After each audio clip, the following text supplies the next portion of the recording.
ලෝකයේ වැඩිපුරම විකිණී ඇති ඉංග්‍රීසි ග්‍රන්ථය Sinhala අනුවාදය. The Sinhala translation of Dale Carnegie's bestseller, How to Win Friends and Influence People. හිත් ගැනීම. අනුවාදක කතෘ K.M. සිරිසේන.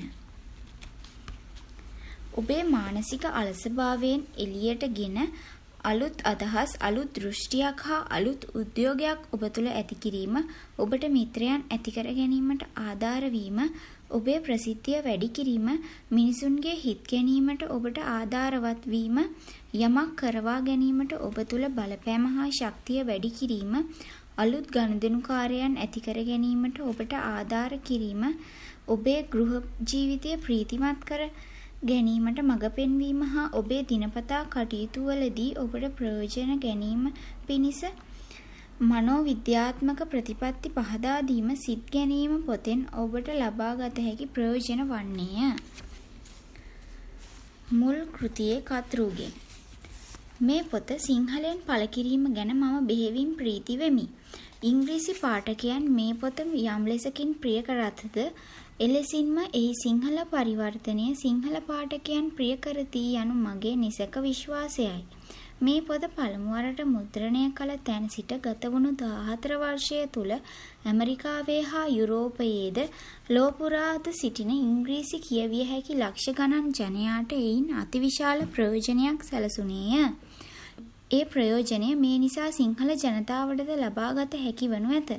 ඉංග්‍රීසිය හැරෙන විට ලෝකයේ තවත් භාෂා 23කට මේ පොත පරිවර්තනය වී තිබේ. දැන් මේ සිංහල පරිවර්තනයත් සමග ඒ ගණන 24ක් වෙයි.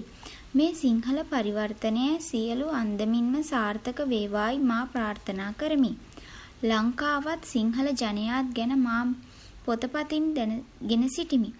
කිසියම් දිනක ලංකාවට පැමිණීමට මට හැකි වෙති ද එය වැඩි කල නොගොසින්ම සිදු වෙතීද මම බලාපොරොත්තු වෙමි.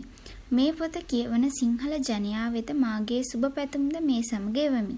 ඩේල් කානගී 1950 මැයි 19 ඇමරිකාවේ නිව්යෝක් නුවරදීය. සංඥාපනය. මේ ඔබ අතට පත්වන්නේ හිත් ගැනීමේ 4 වන මුද්‍රණයයි.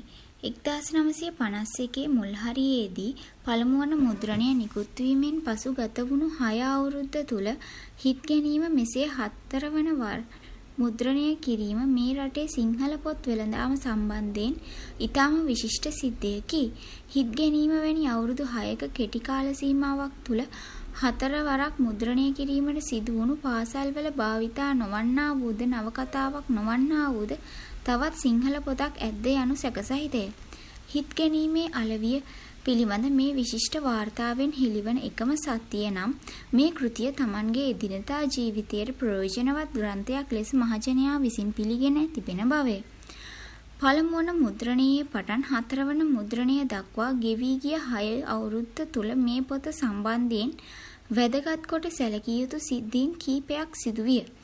එයින් පළමුවැන්න හිත් ගැනීමට මුල් වුණු ඉංග්‍රීසි පොතේ කතුවරයා වන ඩේල් කානගී 1953 අගෝස්තු මාස 7 වනදා ලංකාවට පැමිණීමයි. ඩේල් කානගීගේ ඉගැන්වීම් හා ඔහුගේ කෘතීන් මෙරට වාසීන් කෙතරම් ප්‍රිය කරද්ද යනු ඔහු මෙරටට පැමිණිදාට පසු දින එනම් අගෝස්තු 8 වනදා කොළඹ නගර ශාලාවේ පැවැත්වුණු ඔහුගේ කතාව ඇසීමට පැමිණි සිටි විශාල ජනකායගෙන් ප්‍රත්‍යක්ෂ විය.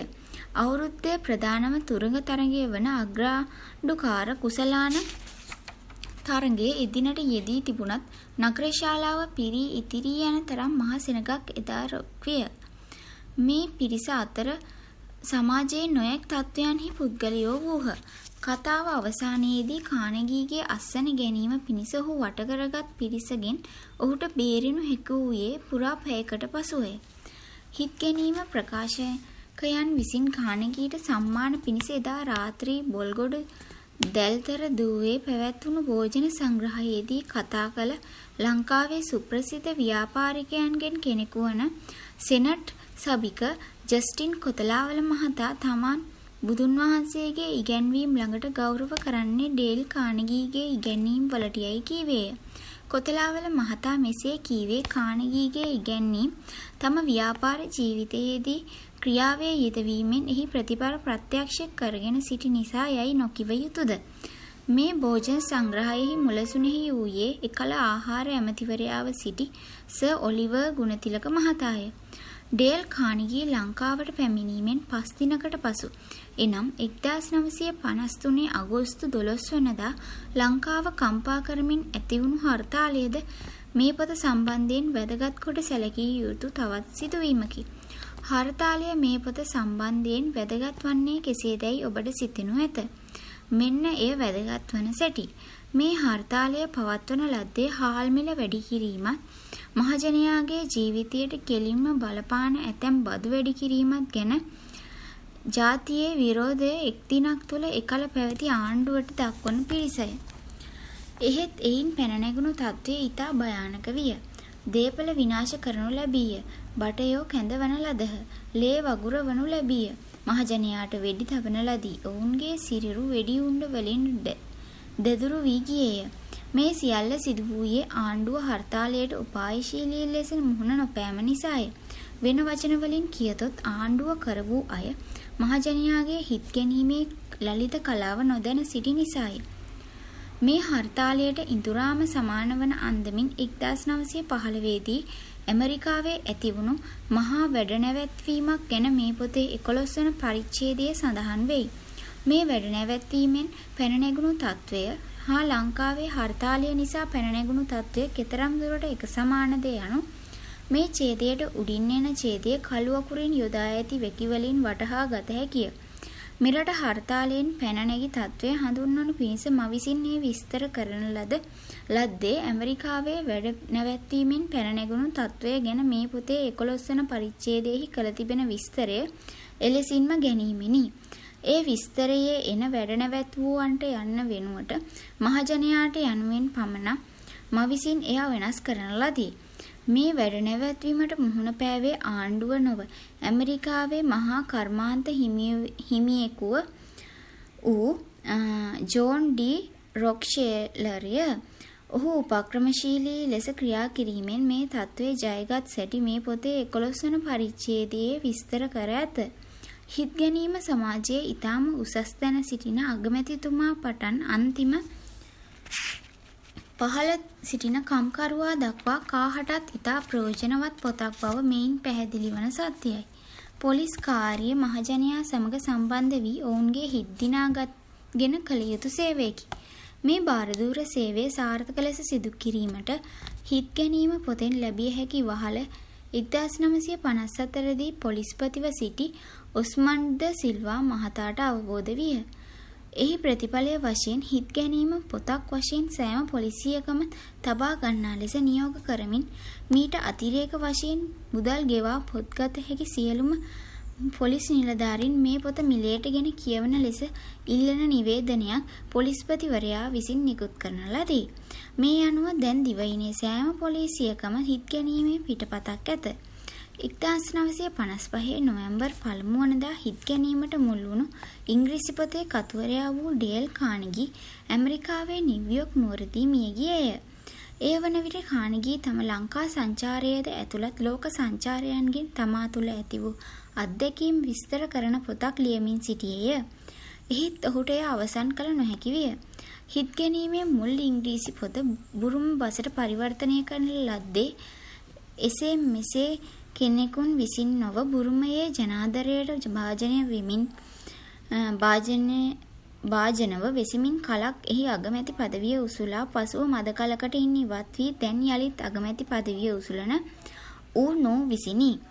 ඌනෝ බුරුම අගමැති පදවියෙන් ඉවත් වී විවේකයෙන් සිටින සමයේ 1956 දෙසැම්බර් මාසයේදී බුද්ධ ජයන්ති උත්සවයට සහභාගී වනු පිණිස මෙහි පැමිණියේය. ඒ අවස්ථාවේදී ලංකා අගමැති SWRD බණ්ඩාරනායක මහතා විසින් අරලියගහ වලව්වේ පැවැත්වුණු ප්‍රීති උත්සවයේදී හිත් ගැනීම පිටපතක් මම බුරුම අගමැති ඌනූට පරිත්‍යාග කළෙමි.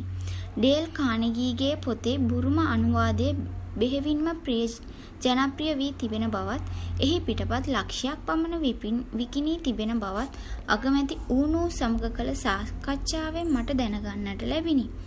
හිත් ගැනීම බොරුවෙන් හා චාටුවෙන් අනුන් රැවටීම උගන්වන පොතකි ඇතැම් පණ්ඩිතයන් කියනු අසන්නට ලැබේ. එහෙයින් ඔවුන්ගේ මේ දුර්මතය නැති කරනු පිණිසද මේ සංඥාපනයෙන් යමක් කිව යුතුය. පොදු ජනයා අතර ඥානාලෝකය පැතිර ගොස් තිබෙන මෙකල කිසිවෙකුට බොරුවෙන් හෝ චාටුවෙන් අනුන් රැවටිය හැකි නොවේ. ඉදින් කිසිවෙක් එබඳු ප්‍රයත්නයක් දරතොත් එය දැලෙන් සුළං බැඳීමට කරන තැතක් වෙන්න. එබඳු නිෂ්ඵල වූද මුග්ධ වූද ඉගැන්වීමක් මේ පොතෙන් නොකරයි.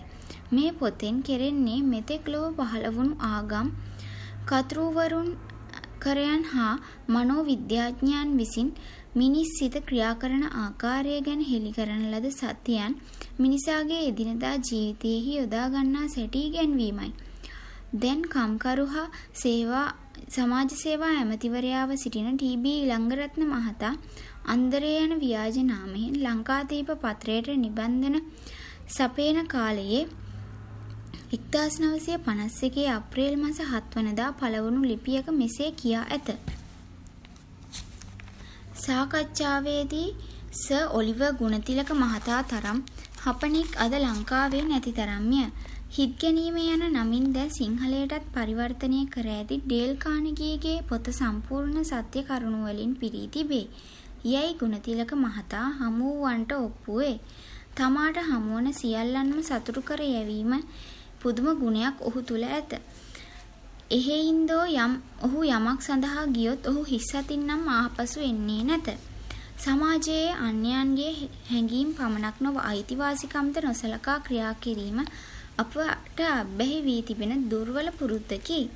කෙනෙකුගේ කිසි වැදගැම්මකට නැති වචනයක් හෝ සුළු ක්‍රියාවක් නිසා හෝ මහත්සේ කිපී බැන දොඩාගෙන අප අන්‍යයන් සමග කලහ කරන්නේත් එහි ප්‍රතිඵලයක් වශයෙන් බොහෝ විට අපරාධ පවා සිදුවන්නේත් මේ පුරුද්ද නිසාය.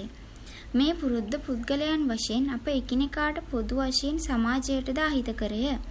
මේ පොතෙහි උගන්වන නීති රීති අනුව මිනිසුන් ක්‍රියා කරහොත් මේ දුර්වල පුරුද්ද අපට නැති කර ගත හැකිය.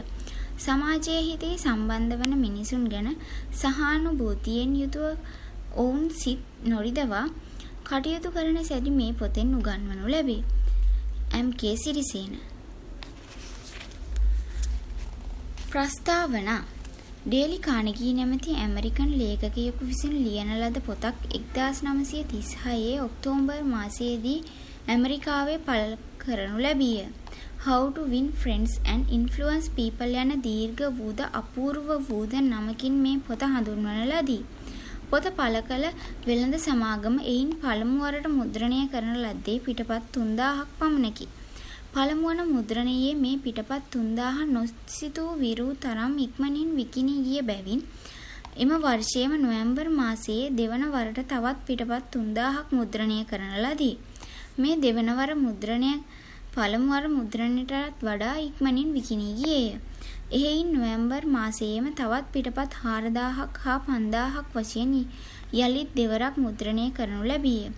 මේ සියල්ලද ශීඝ්‍රව විකිණී අවසන් වූයෙන් අනතුරුව පිටපත් ගණන වැඩි කරමින් මසින් මස නොකඩවා මුද්‍රණය කරන ලද මේ පොත ලෝකයේ පොත් වෙළඳාම සම්බන්ධයෙන් විශිෂ්ට වාර්තාවක් පිට වූයේය.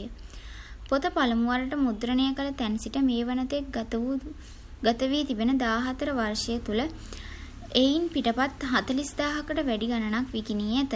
හිත් ගැනීම යන නමින් ඔබ දැන් මේ කියවන්නට යන්නේ එතරම් ජනප්‍රිය වූත් ඒ අපූර්ව ග්‍රන්ථයේ සිංහල පරිවර්තනයයි.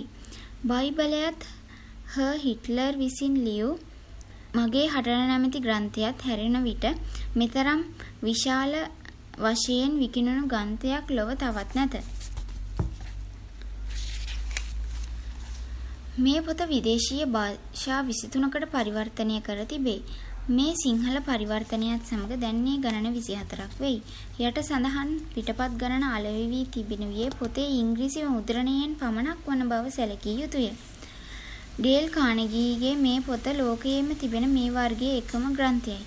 ලොව කිසිම තැනක ඇති අධ්‍යාපනායතනයකින් ලබාගත නොහැකි දැනුමක් මේ පොතෙන් ලබාගත හැකිය. ඔබට ඔබේ දිනපතා කටයුතුවලදී මුහුණ පාන්න සිදුවන මිනිසුන් සමග සාර්ථක ලෙස කටයුතු කිරීමට උපදෙස් දෙන ලොව තිබෙන එකම විවහාරෝචිත අත්පොත මෙයයි. කානෙගී මේ ග්‍රන්ථයෙන් මිනිසුන්ගේ හිත් ගන්නා සැටි කලාවක් වශයෙන් උගන්වයි. මේ පොතෙන් ලබාගත හැකි ප්‍රයෝජන පොත ලිවීමට ඩේල් කානෙගී මෙහෙයවුණු සැටිත් මීට පසුව එන ග්‍රන්ථ ප්‍රවේශයන්ගෙන් ඔහු විසින්ම විස්තර කර තිබෙන නිසා මම ඒ සඳහා තවත් නොවෙහෙසමි. මිනිස් සිත අවනත කරගෙන තමන්ට වුවමනා දේ මිනිසුන් ලවා ඔවුන් තුළ අප්‍රසන්න බවක් ඇති නොවන අන්දමට කරවා ගන්නා සැටි උගන්වන මෙබඳු පොතක් ලිවීමට ඉතාම සුදුසුකම් ඇති අද ලොව ජීවත්ව සිටින තැනැත්තා ඩේල් කානෙගී ලෙස සැලකනු ලැබේ. ඔහු මනෝවිද්‍යාව විසින් මිනිස් සිත පිළිබඳව එළි කරන ලද සත්‍යයන් තමන්ගේ දිනපතා කාර්යයන්හිදී වහා යොදා ගන්නා හැටි විදිහටියන්ට ඉගැන්වීමේ කාර්යයෙහි අවුරුදු ගණනාවක යෙදී සිටි තැනැත්තෙකි. ඔහුගේ ඒ ඉගැන්වීමෙන් ඇමරිකාවේද යුරෝපයේද ව්‍යාපාරවල හා රැකී රක්ෂාවල යෙදී සිටින්නවුන් ලබාගෙන තිබෙන ප්‍රයෝජන අපමණය. ඩේල් කානෙගී ජීවිතයේ දුක් කටකොළු සමග සටන් කර උසස් තත්වයකට නැගුණු කෙනෙකි. ඔහුගේ පියා සතුන් නැති කරන ගොවිපලක් පවත්වාගෙන ආවේය. ළමා කානෙගී මේ ගොවිපලේ වැඩ කරමින්ම දුකසේ අධ්‍යාපනය ලැබුවේය. ඉගෙනීමෙන් පසුව කළ රක්ෂාවල් ඔහු ප්‍රියමනාප නොවිය. How to Stop Worrying and Start Living නම් තම අලුත්ම ග්‍රන්ථයේ ප්‍රස්තාවනාවෙන් කානෙගී තමා ගැනම මෙසේ කියයි. අවුරුදු 35කට පෙර නිව්යෝර්ක් නගරයේ සිටි ඉතාම අවාසනාවන්ත තරුණයන් අතුරින් මාද කෙනෙක් විය. මම ජීවනෝපාය සඳහා මෝටෝ ට්‍රක් විකුණමින් සිටියෙමි. මම මගේ රක්ෂාව ප්‍රිය නොකළෙමි. මා ප්‍රිය නොකරන මේ රක්ෂාව අත්හැරීමෙන් මට කිසිවක් නැති නොවන බවත් දිනා ගැනීමට මම හැම දෙයක්ම තිබෙන බවත් මම දැන සිටියෙමි. මුදල් ගොඩක් ඉපයීම ගැන මා සැලකිලිමත් වූයේ නැත. එහෙත් මා සැලකිලිමත් වූයේ ජීවිතයෙන් ලොකු ප්‍රයෝජන ගැනීම සඳහාය. එහෙත් තමා විසින් ප්‍රිය කරනු නොලැබූ ඒ රක්ෂාව ඔහු ඇතහැරියේය. අනතුරුව ඔහු තරුණ ක්‍රිස්තියානි සමිති මගින් පවත්වන රාත්‍රී පාඨශාලාවල වැඩිහිටියන්ට මිනිසුන් වසඟ කරගත හැකි වන ලෙස ක්‍රියා කිරීම උගන්වන්නට පටන් ගත්තේය. මේ ඉගැන්වීම බොහෝ සෙයින් සාර්ථක විය. වැඩිහිටියන්ට ඔවුන්ගේ දිනපතා ජීවිතයේදී මුහුණ පාන්නට සිදුවන ප්‍රශ්න විසඳා ගැනීමට උවමනා විය. එය උවමනාව ඉටු කර ගැනීමට සරිලන විවහාරෝචිත ඉගැන්වීමක් කානෙගී ඔවුන්ට දුන්නේ ය. එහෙයින් ඔහු මිනිසුන් සමග කටයුතු කරන සැටි ඉගැන්වීම අතින් ලෝකයේ පිළිගත් උගතෙකු ලෙස සැලකනු ලැබේ.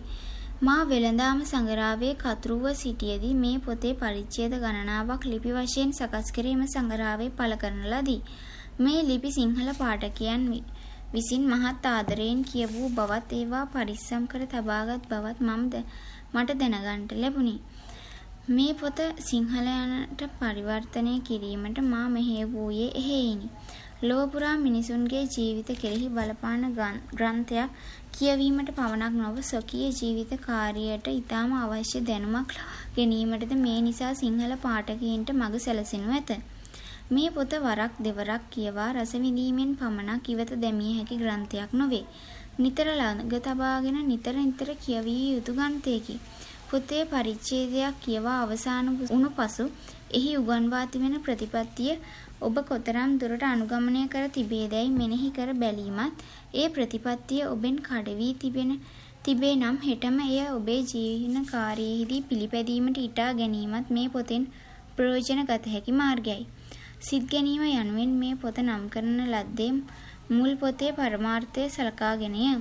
ඩේල් කානෙගීගේ පොත ඉංග්‍රීසි කියවීම් ලෝකයේ යම්සේ ජනප්‍රිය වී තිබේද එහි සිංහල අනුවාදය වූ මේ හිත් ගැනීමද සිංහල කියවීම් ලෝකයේ එසේ ජනප්‍රිය වෙති මම විශ්වාස කරමි.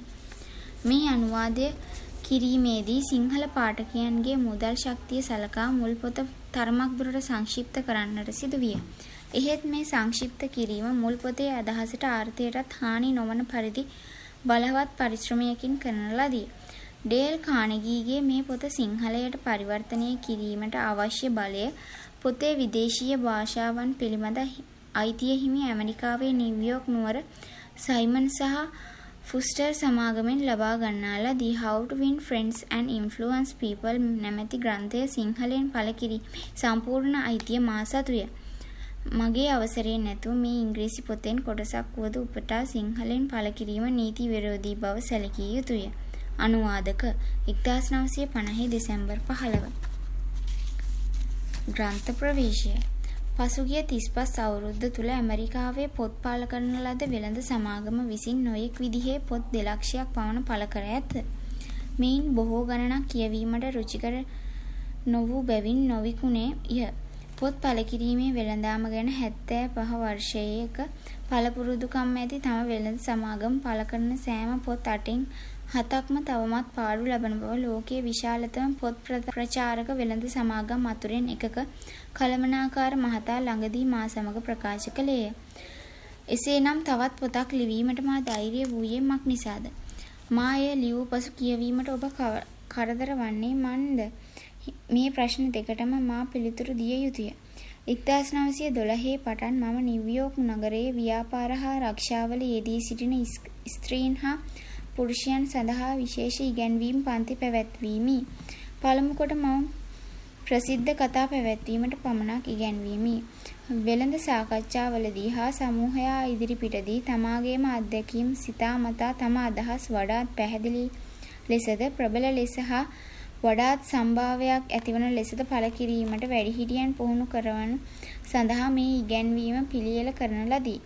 එහෙත් ක්‍රමයෙන් කාලය ගෙවියත්ම මිනිසුන් වසඟවන ලෙස කතා කිරීමේ පුහුණුව මේ වැඩිහිටියන්ට තදින් අවශ්‍ය වන්නාක් මෙන්ම දිනපතා කාර්යයෙහිදී හා සමාජයෙහිදී මුහුණ පාන්නට සිදුවන මිනිසුන් සමග කටයුතු කිරීමේ ලලිත කලාව ගැනද ඊටත් වඩා පුහුණුවක් ඔවුන්ට අවශ්‍ය බව මම වටහා ගතිමි. විශේෂයෙන් ඔබ වෙළෙන්දෙකු නම් මිනිසෙකු සමග කටයුතු කිරීම ඔබට මුහුණ පාන්නට සිදුවන ලොකු ප්‍රශ්නයක් විය හැකිය. ඔබ වෙන යම් වෘත්තියක යෙදී සිටින්නෙකු වුවද ඔබට මුහුණ පාන්න සිදුවන ලොකු ප්‍රශ්නයද එයයි. කානිගී ආයතනයේ මෙහෙයවීමෙන් අවුරුදු කිහිපයකට පෙර කරන ලද පරීක්ෂණයන්ගෙන් ඉතා වැදගත් සත්‍යයක් සොයා ගන්නා ලදී. ඉංජිනේරු කර්මය වැනි කාර්මික වෘත්තීයකින් පවා මුදල් ඉපයීම අතින් කෙනෙකු සාර්ථක වීමෙන් 15%ක පමණ ඔහුගේ කාර්මික ඥානය නිසා සිදුවන බවත් 85%ක් පමණ මිනිසුන් මෙහෙයවීමට ඇති ශක්තිය පෞරුෂත්වයත් මත නදා පවතින බවත් මේ පර්යේෂණයන්ගෙන් හෙළිදරව් වී තිබේ. මිනිසුන් සමග කටයුතු කිරීමේ ශක්තිය සීනි හෝ කෝපිවෙන් මිලට ගත හැකි ද්‍රව්‍යයක් නම් මම ඒ ශක්තිය සඳහා මිහිපිට ඇති යන් කිසිවෙකටත් වඩා මුදල් ගෙවන්නෙමි. ජෝන් ඩී රොක්ෂෙලර් වරක් මිත්‍රයෙකුට කීවේය. මිහිපිට ඇති ඊටම වටිනා මේ ශක්තිය ලබා ගන්නා සැඩි රටේ තිබෙන සෑම විද්‍යාලයක්ම උගන්වන්නේ යයි ඔබට සිතෙන්නේද? රටේ ඇති එකද විශ්වවිද්‍යාලයක්වත් වැඩිහිටියන් සඳහා එවැනි අධ්‍යාපනය ලබා දෙන පන්තියක් ඇති බව මේ ලියන මොහොත වන තෙක් මට නම් දැනගන්නට ලැබී නැත. වැඩිහිටියන්ට සැබවින්ම ඉගෙන ගැනීමට උවමනා කරන්නේ කුමක්දැයි දැනගනු පිණිස චිකාගෝ විශ්වවිද්‍යාලය හා එක්සත් තරුණ ක්‍රිස්තියානි පාඨශාලාද විසින් පරීක්ෂණයක් පවත්වන ලදී. ඩොලර් 25000ක් වියදම් වුණු මේ පරීක්ෂණයට දෑවුරුද්දක් ගත විය. පරීක්ෂණයේ අවසාන කොටස මෙරිඩන්හිදී සිදු කරන ලදී. මෙරිඩන්හි සෑම වැඩිහිටියෙකුම හමු වී සාකච්ඡා කර ප්‍රශ්න 150කට පිළිතුරු දෙනමෙන් ඉල්ලනු ලැබිය. ඔබ කරන ව්‍යාපාරය හෝ වෘත්තිය කුමක්ද? ඔබ ලැබූ අධ්‍යාපනය කෙතරම්ද? ඔබ ඔබේ විවේක කාලය ගත කරන්නේ කෙසේද? ඔබේ ආදායම කොපමණද? ඔබ විවේක කාලයේදී කරන දේ හා ඔබේ බලාපොරොත්තු කවරේද? යන ආදී මේ ප්‍රශ්න වලින් සමහරක් විය. වැඩිහිටියන්ගේ මූලික සැලකිල්ල සෞඛ්‍යයට දෙන බවත්, දෙවනුව ඔවුන්ගේ සැලකිල්ල මහජනයා අඳුනා ගන්නා සැටි හා ඔවුන් සමග කටයුතු කරන සැටි, මිනිසුන්ට තමන් කැමති වන සැටි හා මිනිසුන්ගේ හිත් ගන්නා සැටි බවත් මේ පර්යේෂණයෙන් හෙළිදරව් විය. එහෙයින් මේ පරීක්ෂණය පැවැත් වූ කමිටුව විසින් මෙරිඩන්හි වැඩිහිටියන් සඳහා එබඳු ඉගැන්වීම් පන්තියක් පැවැත්වීමට තීරණය කරගන්නා ලදී. අනතුරුව මේ විෂය ඉගැන්වීමට සුදුසු පාඩම් පොතක් ගැන ඔවුන් සෙවූ නමුදු ඔවුන්ට එය සොයාගත නොහැකි විය. අන්තිමේදී ඔවුහු වෘද්ධ අධ්‍යාපනය ගැන ලෝකයේ ශ්‍රේෂ්ඨතම උගතුකු වෙසු ගොත් මේ අයගෙන් ඌමනාවන්ට සෑහෙන කිසියම් පොතක් ගැන ඔහු දන්නේදැයි ඔහුගෙන් විමසූහ. නැහැයි ඔහු පිළිතුරු දුන්නේය. ඒ වැඩිහිටියන්ට ඌමනා කරන්නේ කුමක්දැයි මම දනිමි. එහෙත් ඔවුන්ට ඌමනා කරන පොත මේ වනතෙක් ලියවී නැතැයි ඔහු කීය. මේ ප්‍රකාශය සත්‍ය බව මම මගේ අත්දැකීමෙන් දැන සිටියෙමි. කිමෙක්ද යත් මිනිසුන් අතර සම්බන්ධකම් ඇති කිරීම ගැන විවහාරෝචිත අත්පොතක් අවුරුදු ගණනක් තුළ මාද සොයමින් සිටි බැවිනි. එබඳු පොතක් නොතිබුණු නිසා මගේම පන්තිවල භාවිතා කිරීම සඳහා පොතක් ලිවීමට මම වෑයම් කළෙමි. ඒ ප්‍රයන්තයේ ප්‍රතිඵලය මේය. ඔබ එය ප්‍රිය කරති මම බලාපොරොත්තු වෙමි. මේ පොත පිළියෙල කිරීමේදී මේ කරුණ ගැන මට ලබාගත හැකි වුණු සෑම දෙයක්ම මම පොතක් හා හැම සඟරාවක්ම හැම වාර්තාවක්මද කියවීමි. මීට අතිරේක වශයෙන් මට කියවීමට බැරි වුණු සෑම දෙයක්ම නොයෙක් පුස්තකාලවල අවුරුදු 1.5ක් ගත කර කියවීමට පරිේශණය ගැන පුරුදු කෙනෙකු පඩියට පත් කරන ගතිමි. හැම කාලවලම විසූ ශ්‍රේෂ්ඨ පුරුෂයන් මිනිසුන් සමග කටයුතු කළ සැටි දැනගැනීමට ඔහු චරිත කතා ගණනක් කියවූයේය. ජුලියස් සීසර්ගේ පටන් තෝමස් එඩිසන් දක්වා සියලුම කාලවල විසූ සියලුම ශ්‍රේෂ්ඨ මිනිසුන්ගේ ජීවන චරිත අපි කියවීමු. තියඩෝර් රූස්වෙල්ට පමණක් චරිත කතා 100කට වැඩියෙන් කියවූ බව මට මතකය. ලෝක ප්‍රකට ශ්‍රේෂ්ඨ පුරුෂයන් ගණනාවක් සමග මම පෞද්ගලිකව සාකච්ඡා කළෙමි. මාකෝනි, ෆ්‍රැන්ක්ලින් ඩී රූස්වෙල්ට්, ඕවර් ඩී යං, ක්ලාර්ක් ගේබර්, මේරි පීක්ෂර්ඩ්, මාටින් ජොන්සන් ආදීන් සමග සාකච්ඡා කර මිනිසුන් අතර සම්බන්ධකම් ඇති කර ගැනීමේදී ඔවුන් භාවිතා කළ ක්‍රමය සොයා දැනගැනීමට ප්‍රයත්න දැරීමි. මෙසේ එකතු කරගත් සියලුම තොරතුරු වලින් මම කෙටි කතාවක් පිළියෙල කරමි. අවුරුදු ගණනාවක් නිව්යෝක් නගරයේ කානගී ආයතනයේ වැඩිහිටියන්ට මම මේ කතාව පැවැත්වීමි. කතාව පවත්වා එයින් උගන්වන ප්‍රතිපත්ති ඔවුන්ගේ දිනපතා කටයුතුවලදී අනුගමනය කර ඇතිවුණු අත්දැකීම් හා ලබාගත් ප්‍රතිඵල ආපසු පන්තියේදී විස්තර කරන මෙන් ඔවුන්ගෙන් ඉල්ලා සිටියෙමි.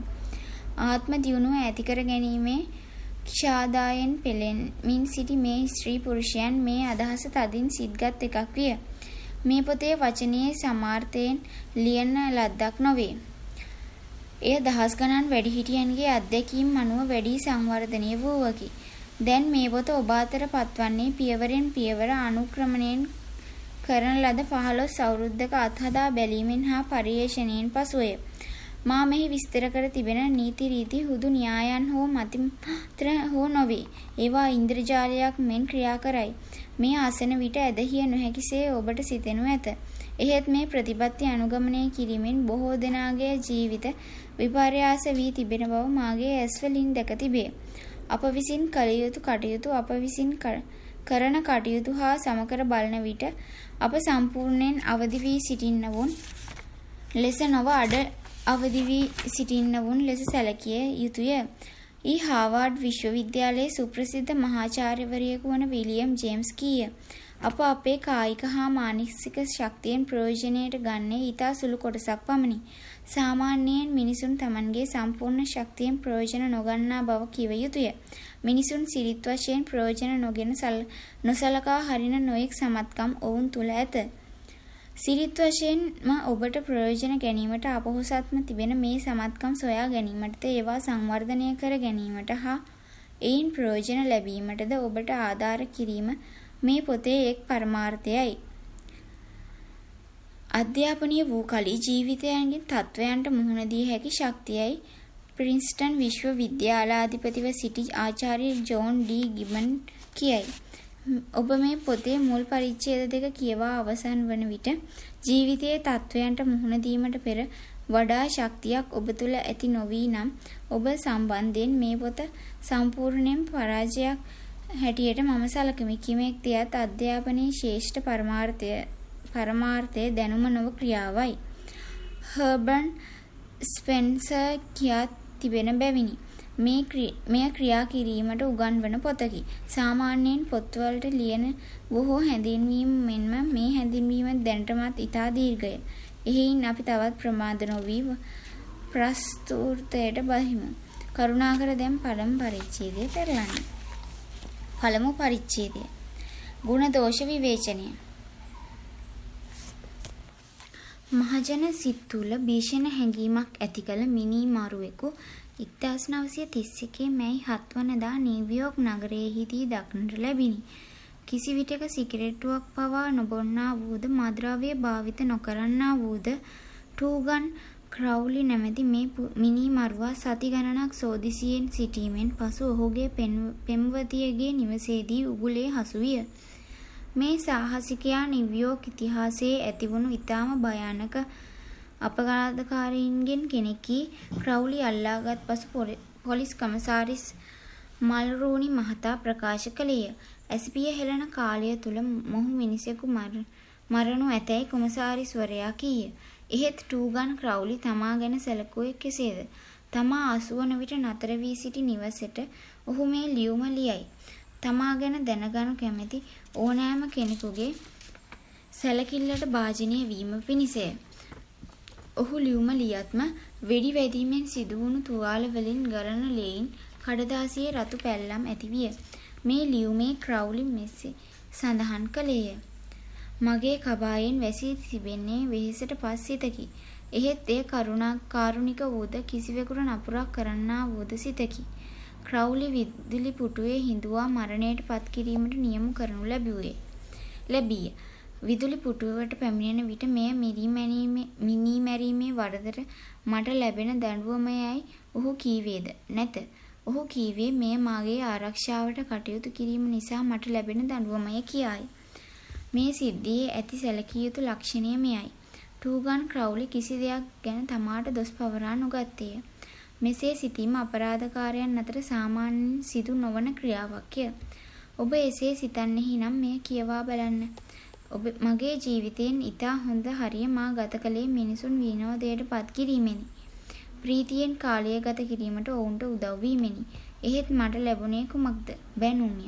මා ගත කරන්නේ නිලධාරීන් විසින් ලුහුබදිනු ලබන අපරාධකාරයෙකි සම්මත වූවෙකුගේ ජීවිතයකි. මේ ඇල් කොපෝන්ගේ ප්‍රකාශයකි. ඔව්, ඇමරිකාවේ නොම්බර 1 මහජන සතුරාගේ චිකාගෝ නගරය සන්ත්‍රාසයට පත් කළ ඉතාම භයානක මංකොල්ලකාර කණ්ඩායමේ නායකයාගේ ප්‍රකාශයකි. එහෙත් කැපෝන් තමා හෙලා නොදුටුවේය. ඇත්ත වශයෙන්ම මහජනයාට උපකාර කරන්නෙකු ලෙස අගය කරනු නොලැබුණු හා වැරදි ලෙස වටහා ගනු ලැබූ මහජනයාට උපකාර කරන්නෙකු ලෙස ඔහු තමා ගැන සලකයි. තවත් මංකොල්ලකාර කණ්ඩායමක වෙඩි ප්‍රහාරයට ගොදුරු වීමට පෙර ඩච් ෆුල්ස්ද එසේ සිතුවේය. නිව්යෝක් නගරයේ පාතාල ලෝකයේ ජීවත් වන්නවුන්ගෙන් ඉතාම දරුණු එකෙකු වන ඩච් ෆුල්ස් තමා මහජනයාට උපකාර කරන්නෙකි ප්‍රවෘත්ති පත්‍ර නියෝජිතයෙකු සමග පැවැත් වූ සාකච්ඡාවේදී කීවේ. ඔහු එය විශ්වාස කළේය. අල් කැපෝන්, ටූගන් ක්‍රවුන් හා හාච් ෆුල්ස් කිසි දෙයක් ගැන ඔවුන්ට දොස් පවරා නොනම් අප නිතර සම්බන්ධකම් ඇති පුද්ගලයන් ගැන කියනුම කවරේද? මිනිසෙකුගේ ක්‍රියාකලාපය කෙතරම් වැරදි වී හැකි වුවද 99% වාරයක්ම ඔහු කිසිවක් සම්බන්ධයෙන් තමා ගැන ගුණදෝෂ විවේචනයක නොයෙදී. තමා කියන කරන දේ හරි බැව් පෙන්වීමට තර්ක කිරීමට තමාගේ සාධාරණත්වය ඒත්තු ගැන්වීමට ප්‍රයන්ත දැරීමට මිනිසා මෙහෙයවන නිසා කෙනෙකු ගැන ගුණදෝෂ දර්ශනය කිරීම නිෂ්ඵලය. එය කරන්නෙකුගේ අගනා අභිමානය පළුදු කරන නිසාද තමා සැලකිය යුත්තේකි යනුවෙන් ඔහු තුල ඇති හැඟීමට අනතුරු කරන නිසා හා ඔහුගේ කෝපය අවසන නිසාද කෙනෙකු ගැන විවේචනය කිරීම අන්තරාදායකය.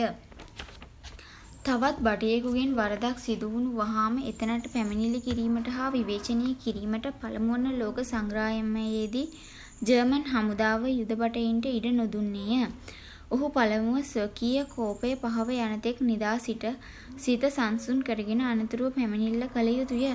නොයසේව ඔහු වරද සිදුවුණු වහාම සිය පැමිණිල්ල කළහොත් ඔහුට දඬුවම් කරන ලදී.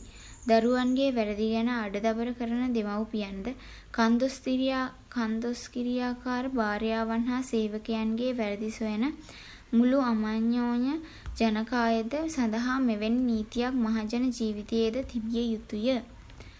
අනුන් ගැන ගුණදෝෂ විවේචනය කිරීමේ නිසරුකම පිළිබඳ නිදසුන් ලෝකයේ ඉතිහාසයේ පිටු දහස් ගණනින් සොයා ගත හැකිය. අප එක නිදසුනක් ගෙන බලමු. ටීපොට් ඩෝම් තෙල් කොල්ලය නමින් ප්‍රසිද්ධ මෙය ඇමරිකානු ඉතිහාසයේ සුප්‍රකට සිදුවීමකි. මේ සිද්ධියෙන් ප්‍රකෝප වුණ ප්‍රවෘත්ති පත්‍ර අවුරුදු ගණනක්ම ආණ්ඩුවට දොස් කීහ. එයින් ඇමරිකානු ජාතිය කැළඹී ගියේය. මතක ඇති කාලය තුල ඒ වීදියේ දෙයක් ඊට පෙර කිසිවිටක සිදු නොවිය. මේ කොල්ලයේ සම්පූර්ණ සත්‍යය මෙසේය. ඇමරිකාවේ ප්‍රදේශ දෙකක් වන එල්ක් හිල්හි සහ ටීපෝට් ඩෝම්හි ආණ්ඩුව වෙන් කරගෙන තිබෙන තෙල් ආකාර බදු දීම හාඩින්ගේ කැබිනට් මණ්ඩලයේ අභ්‍යන්තර කටයුතු භාර ලේකම්ව සිටි ඇල්බර්ට් ෂෝල්ට භාර කරනු ලැබීය. වොරන් ගමාලියන් හාඩින් ඇමරිකා එක්සත් ජනපදයේ 29 වන ජනාධිපතිවරයාය. මේ තෙල් ආකාර ඉදිරියට නාවික හමුදාවේ ප්‍රයෝජනය සඳහා වෙන් කරන තිබුණු ඒවාය. ෂෝල් මේ තෙල් ආකාර බදු දෙන්නට ගොස් ඉල්ලුම්කරුවන්ට තරගෙට ඉල්ලීමට ඉඩ නුදුන්නේද නැත. ඔහු මේ සරුසාර කොන්ත්‍රාත්තුව කෙලින්ම එඩ්වර්ඩ් ඇල් ඩොහානි නැමැති ඔහුගේ මිත්‍රයෙකුට දුන්නේය. ඉතින් ඩොහානි කළේ කුමක්ද? ඔහු අභ්‍යන්තර කටයුතු භාර ලේකම් ෂෝල්ට ඩොලර් ලක්ෂයක් දුන්නේය. එහෙත් ෂෝල් මේ මුදල ගැන කීවේ ණයක් කියාය. ඊට පසු එල්ක් හිල් තෙල් ආකාරවලින් ඊට යාබදව පිහිටි තම තෙල් ආකාරවලට තෙල් ඇද ගනිමින් සිටි තරගකාරයන් එළවා දමනු පිණිස එක්සත් ජනපදයේ නාවික හමුදාවට මේ දිස්ත්‍රික්කයට යන ලෙස ෂෝල් හිතුවක්කාර අන්දමින් නියෝග කළේය. තුවක්කුව හා බයිනේත්තු පපුවට එල්ල කර මේ තරගකාරයෝ ඔවුන්ගේ ඉඩම් වලින් පළවා හරින ලදහ. ඔවුහු අධිකරණයට හමුවට පැමිණ ඩොලර් ලක්ෂයේ ටීපොට් ඩෝම් තෙල් කොල්ලයේ සම්පූර්ණ සත්‍ය අනාවරණය කළහ. මෙහි ප්‍රතිවිපාකයේ වශයෙන් හාඩින් ආණ්ඩුව විනාශ වී ගියේය. මුළු ජාතියම කැළඹී රිපබ්ලික් පක්ෂය කඩාකප්පල් කර දැමීමට තර්ජනය කළේය. ඇල්බර්ට් බී ෂෝල් බන්ධනාගාරයට යවනු ලැබිය. ෂෝල් විෂම අන්දමින් හෙලා දකිනු ලැබිය. ඔහු ඒ ගැන පසුතැවිලි වූයේද? කිසිවිටක නැත. ඊට අවුරුදු ගණනකට පසු ජනාධිපති හර්බර්ට් හූවර් කළ ප්‍රසිද්ධ කතාවකදී ජනාධිපති හාඩින්ගේ මරණය සිදු වූයේ ඔහුගේ මිත්‍රයෙක් පාවාදීම නිසා ඇතිවුණු මානසික උද්වේගයත් කරදරයත් හේතු කොටගෙන යයි සඳහන් කළේය.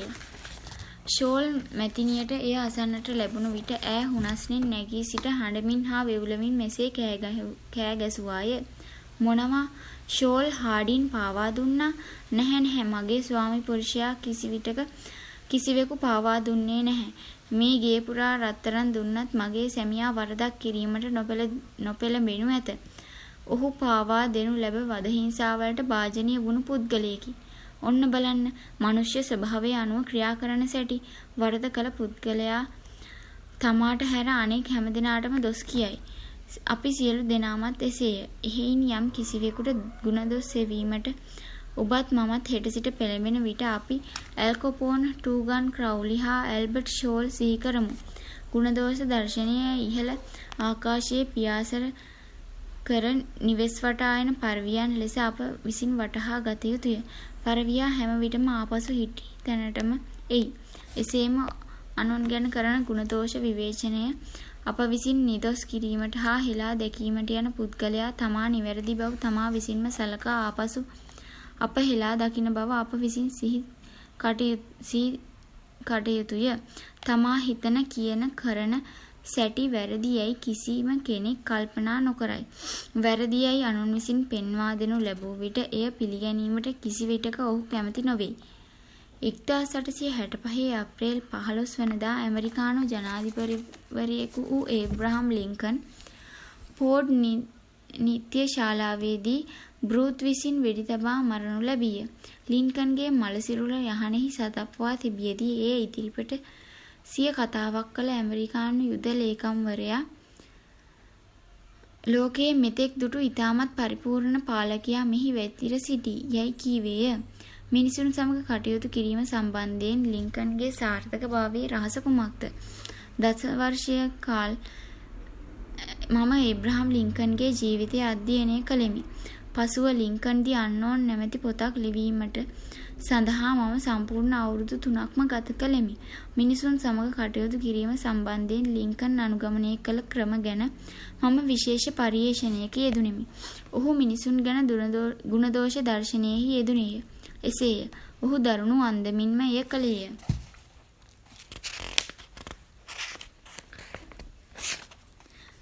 ස්ප්‍රින්ග්ෆීල්ඩ් නැමැති ප්‍රදේශයේ නීතිඥයෙකු වශයෙන් වැඩ කිරීමට පටන් ගැනීමෙන් පසුව පවා ප්‍රවෘත්ති පත්‍රවල පළ කරන ලද ලියුම් වලින් ලින්කන් තම විරුද්ධවාදීන්ට ප්‍රසිද්ධියේ පහර දුන්නේය.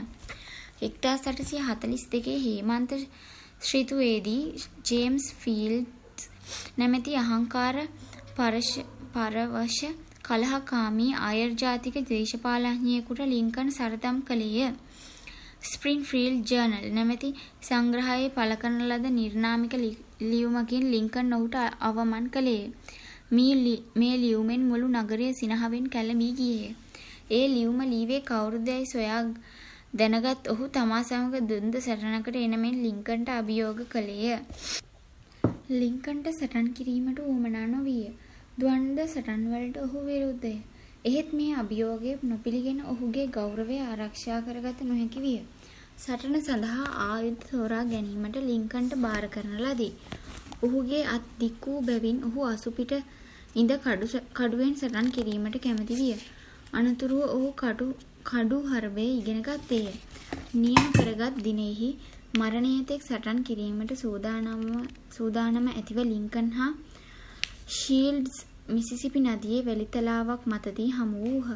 එහෙත් අන්තිම මොහොතේදී ඔවුන්ගේ සහකාරියෝ මැදිහත් වී ද්වන්ද සටන නැවැත්වූහෝය. ලින්කන්ගේ ජීවිතයේ ඊටාම බියජනක පෞද්ගලික සිදුවීම එයයි. මිනිසුන් සමග කටයුතු කිරීමේ කලාව අතින් අගය නිම කළ නොහැකි තරම් පාඩමක් මේ සිද්ධිය ඔහුට ඉගැන්වූයේය. කෙනෙකුට අවමන් වන අන්දමේ ලියුමක් යළිත් කිසිවිටක ඔහු නොලීවියේය. යළිත් කිසිවිටක කිසිවෙකුට සරදම් නොකළේය. එදින පටන් ඔහු කිසිවක් ගැන කිසිවෙකු ගුණදෝෂ විවේචනයට භාජනය නොකළේය. එහෙත් ඇත්ත වශයෙන්ම අනුන් ගැන ගුණදෝෂ දර්ශනය කළ යුතු අන්‍යයන්ගේ ක්‍රියාකලාපයෙහි දොස් දැකිය යුතු අවස්ථා ඒබ්‍රහම් ලින්කන්ට වඩා අන් කෙනෙකුට ඇති නොවිය. අපි එබඳු අවස්ථාවක් පමණක් ගෙන බලමු. ඇමරිකානු සිවිල් යුද්ධයේ තීරණාත්මක සටන වූ ගෙටිස්බර්ග් නගර සටන 1863 ජූලි මාසයේ මුල් 3 දින තුල සිදුවිය. ජූලි 4 වනදා රාත්‍රියේ කුණාටු සහිත මහ වැසි වසිද්දී දකුණු හමුදාවන්ගේ මහසෙනවිලි දකුණ බලා පසු බැසේය. ලී තම පරාජිත හමුදාවත් සමග පොටෝමැක් නම් ප්‍රදේශයට ළඟා වුණු විට තරණය කළ නොහැකි පිරී උතුරා ගිය නදියක් ඔහු ඉදිරියෙන්ද පසුපසින්ද ජයග්‍රාහක රාජ්‍ය හමුදා ඔහුගේ පිටුපසින්ද ඔහු දුටුවේය. ලී උගුලේ හසු විය. ඔහුට ගැලවෙන්න නොහැකි විය. ලින්කන්ද එය දුටුවේය.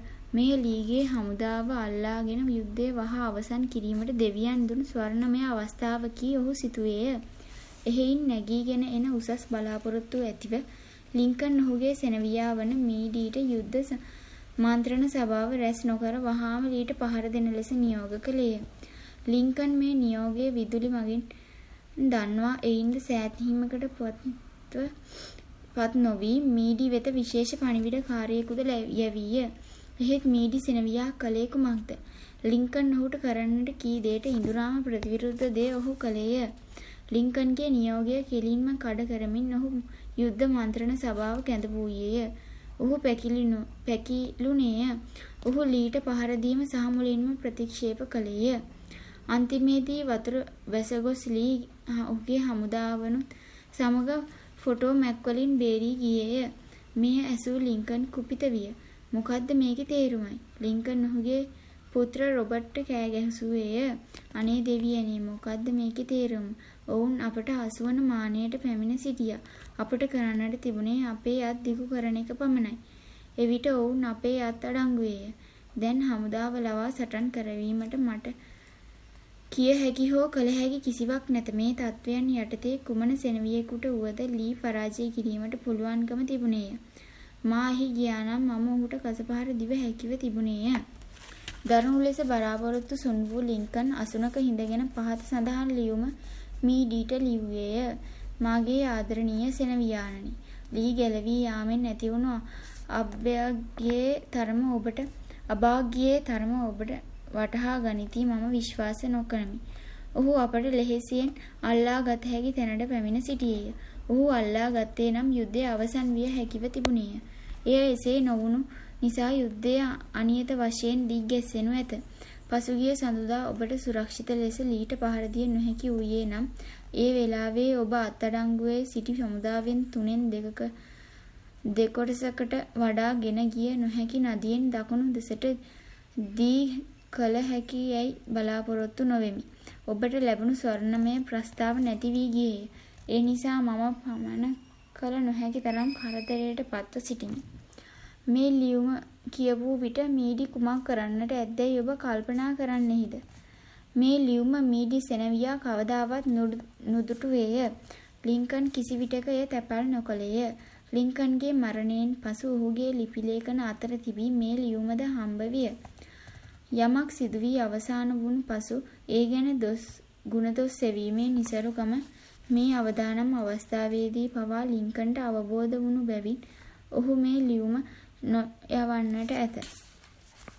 ජනාධිපති වශයෙන් තමාට ව්‍යාකූල ප්‍රශ්නයකට මුහුණ පාන්නට වුණු විට තම ආසනයේ පස්සට හේතු වී දවල මන්දිරයේ ස්වකීය මේසය කෙලින් එල්ලා ඇති ඒබ්‍රහම් ලින්කන්ගේ විශාල පින්තූරය දෙස බලාගෙන පහත සඳහන් ප්‍රශ්න තමාගෙන්ම විමසීමට පුරුදු වී සිටියේ තියඩෝර් රූස්වෙල්ට් මහතා කීය. ලින්කන් මගේ තත්ත්වයේ සිටියේ නම් මෙබඳු අවස්ථාවකදී ඔහු කරන්නේ කුමක්ද? මේ ප්‍රශ්නය ඔහු විසින් විසඳනු ලබන්නේ කෙසේද?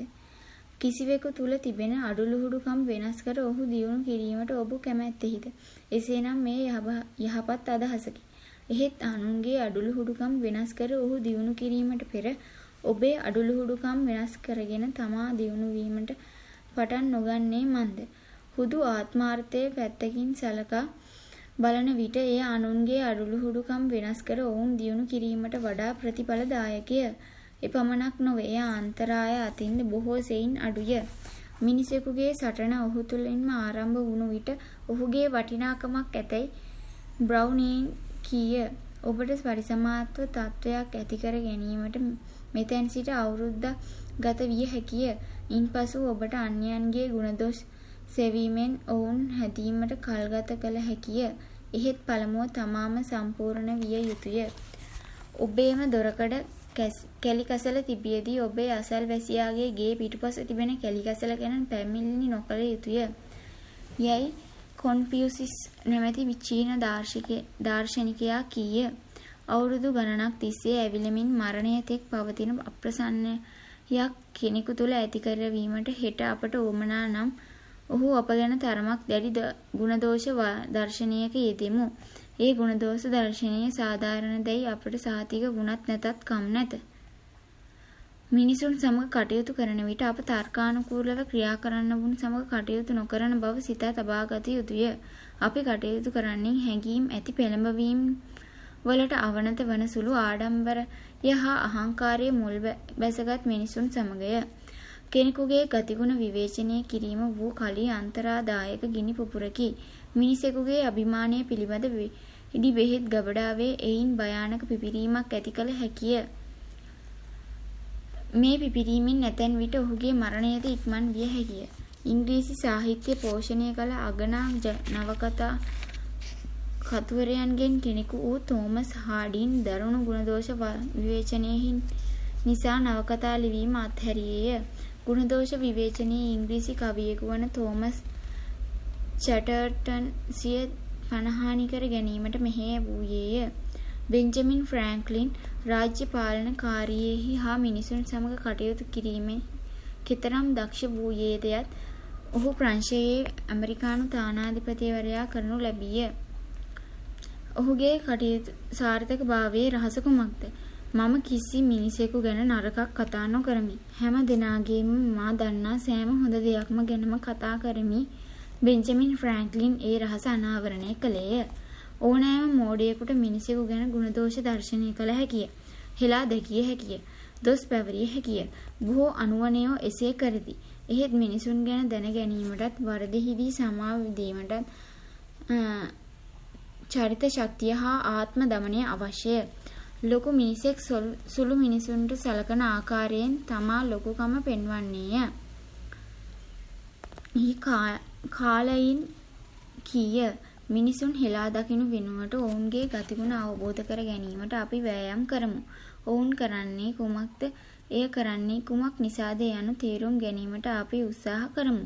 එය ගුණදෝෂ දර්ශනයට වඩා ප්‍රයෝජනවත් වූද ස්ථීර වූද වාසියකි. ඒ නිසා අනුකම්පාව, ඉවසීම හා දයාව වැනි ගුණ ඇතිවේ. හැම දෙනා ගැනම දැන ගැනීම වූ කලී හැම දෙනා ගැනම සමාවීමයි.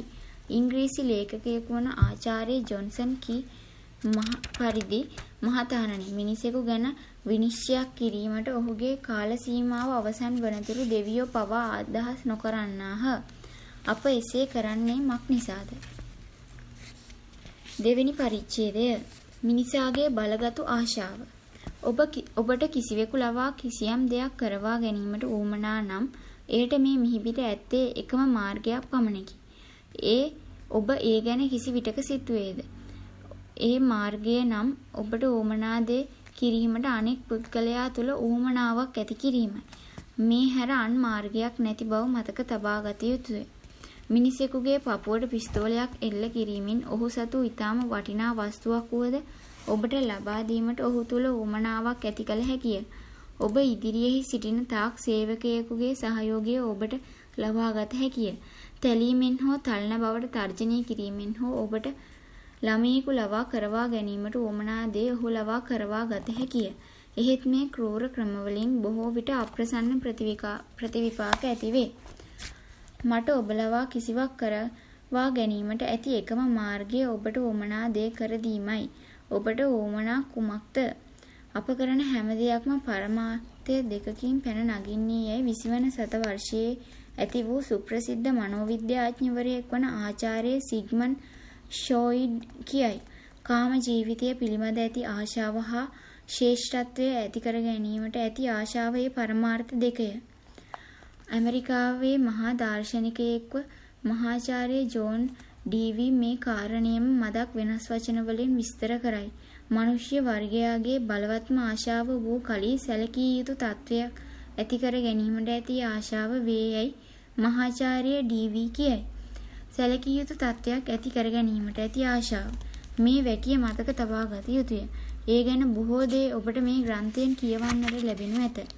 ඔබට උවමනා කරන්නේ කුමක්ද? බොහෝ දේ නොවේ. එහෙත් ඔබ කැමති කිහිප දේ ඔබ බලවත් තෘෂ්ණාවකින් බලාපොරොත්තු වන්නේය.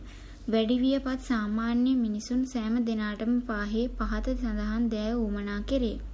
ජීවිතයේ සෞඛ්‍ය හා සුරක්ෂිතභාවය, ආහාර, නිින්ද, මුදල් හා මුදලෙන් ලබා ගත හැකි දේ, අනාගත සුභ සිද්ධිය, කාමාශාවන් සන්තර්පණය, දරුවන්ගේ සුභ සිද්ධිය, තමා සැලකිය යුත්තේ කී යන හැඟීම. එකක් හැර මේ හැම උවමනාවක්ම පාහේ සන්තර්පිත වේ. එහෙත් ආහාරය හෝ නිින්ද මෙන්ම බලවත් වූද උදාරවත් වූද කලාතුරකින් සන්තර්පණය වන්නා වූද එක් ආශාවක් වෙයි. ශ්‍රේෂ්ඨත්වය ඇති කර ගැනීමට ඇති ආශාව යනුවෙන් ෂොයිඩ්ද සැලකිය යුතු තත්වයක් ඇති කර ගැනීමට ඇති ආශාව යනුවෙන් ඩීවීද හඳුන්වන්නේ එයයි.